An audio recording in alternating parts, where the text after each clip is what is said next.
Nandu's world అనే YouTube channel మీద ఇప్పుడు తెగ కాంట్రవర్సీ అయితే జరుగుతుంది. అదేంటో ఈ వీడియోలో అయితే చూద్దాం. అంతకంటే ముందు మన ఛానల్ కి కొత్తగా వచ్చినట్టయితే లైక్ అండ్ సబ్స్క్రైబ్ చేయడం మర్చిపోకండి. ఆ మొగుడు పెళ్ళాలు మధుకర్, రమానందన కొద్ది రోజులుగా ఇన్స్టాగ్రామ్ ఓపెన్ చేస్తే చాలు రీల్స్ మధ్యలో ఇదే అనమాట.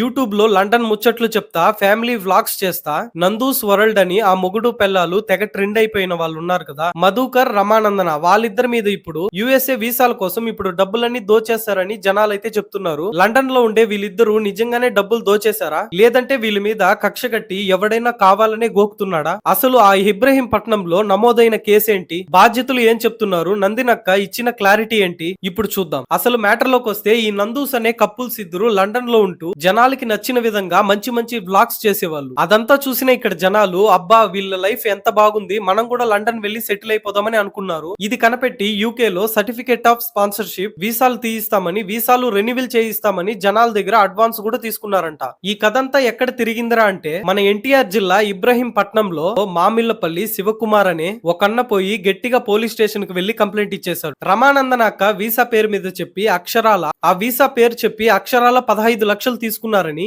ఆ వీసాకి డబ్బులు ఇచ్చి ఇంతవరకు ఎన్నాళ్ళైనా అడ్రస్ కూడా లేదంట. నన్ను మోసం చేసేశారని నెత్తి నోరు కొట్టుకున్నాడు. ఇది ఒక్కటేనా స్వామి అంటే సోషల్ మీడియాలో బాధితులు ఒక్కొక్కరుగా బయటపడుతూ ఉన్నారు. కొందరైతే నా దగ్గర ₹1,00,00,000 దాకా స్కామ్ చేశారు, ఇంకొకరి దగ్గర అయితే 20 లక్షలు కూడా స్కామ్ చేశారని చెప్తున్నారు. ఆ మధ్యలో లండన్ అడ్వకేట్లు కూడా కొంతమంది లైవ్ లోకి వచ్చి ఆ కంపెనీల కథ ఏంటో అని రచ్చలేపారు. స్క్రీన్ మీద అంత బిల్డప్ ఇచ్చి వెనకాల ఇంత పని చేస్తారా అని సోషల్ మీడియాలో ఇప్పుడు ట్రోల్స్ లో తెగ వైరల్ చేస్తున్నారు. మరి ఇదంతా చూసిన నందూస్ వరల్డ్ వాళ్ళు ఊరికే ఉంటారా? నందనక్క రీసెంట్ గానే లైవ్ లోకి వచ్చి గట్టిగానే కౌంటర్ ఇచ్చింది. అదేంటంటే సోషల్ మీడియాలో మాపై జరుగుతున్న ప్రచారంలో నాకు ఎటువంటి సంబంధం లేదని చెప్పింది. మా పేరు చెప్పి ఎవడో డబ్బులు వెనకాల వసూలు చేస్తున్నారు. ఈమె పాయింట్ లో ఏంటో తెలుసా, ఆ ముగ్గురే కారణం. ఆ ముగ్గురు వ్యక్తులు వ్యక్తిగత కక్షలు పెట్టుకొని వీళ్ళంతా కలిసి నెగిటివ్ ప్రచారం చేయిస్తున్నారు. ఆ ముగ్గురి మీద యూకే లో లీగల్ యాక్షన్ కూడా తీసుకున్నాం. ఇప్పుడు వాళ్ళు భయపడి యూకే నుంచి ఇండియాకి పారిపోయారు. మాకేం సంబంధం, మా పేరు యూజ్ చేసుకొని కొంతమంది వాడుకుంటుంటే మాకేం సంబంధం అని చెప్తున్నారు. ఆ తప్పుడు ప్రచారాల్ని ఎవ్వరు నమ్మద్దు, ఎవ్వరు షేర్ చేయొద్దు. విశేషం ఏంటంటే ఈ నందనక్క మొన్న సంక్రాంతికి మన మెగాస్టార్ చిరంజీవి గారు సినిమాలో కూడా ఒక చిన్న క్యారెక్టర్ చేసింది. అందుకే ఈ మ్యాటర్ చాలా పెద్దదైంది. మేం జెన్యూన్ అని చెప్తున్నారు. కావాలనే మా ఫ్యామిలీ మీద టార్గెట్ చేస్తున్నారని ఆ నందిని అనే ఆమె ఏడుస్తూ చెప్పింది. అయితే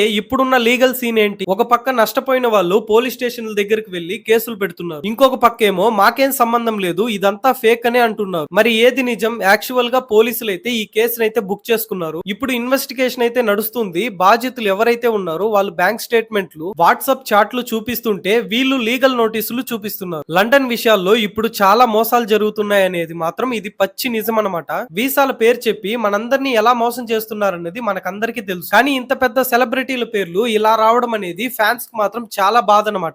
నేనేం చెప్తానంటే నాకంటే చిన్నోళ్ళు పెద్దోళ్ళు చూసే వాళ్ళు ఉండొచ్చు ఈ వీడియోలో. గుడ్డిగా మాత్రం నమ్మేయకండి. వీసాల విషయాల్లో లీగల్ గవర్నమెంట్ వెబ్సైట్లు, లీగల్ ఏజెన్సీల్ని నమ్మాలే కానీ ఇలా యూట్యూబ్ లో చూసి లక్షలకు లక్షలు బ్యాగులు సర్ది ఇచ్చేస్తే మాత్రం తర్వాత ఇలా పోలీస్ స్టేషన్లు చుట్టూ తిరగాల్సి వస్తుంది. ఇంకా ఈ నందూస్ వరల్డ్ అనే వాళ్ళ మీద ఏది నిజం ఏది అబద్ధం అనేది మాత్రం పోలీసులు అయితే తేలుస్తారే కానీ ఇంకా చూడాలి ముందు ముందు కథ ఎటు తిరుగుతుందో. దీని గురించి మీరేమనుకుంటున్నారు? ఒక చిన్న కమెంట్ చేసి వెళ్ళండి.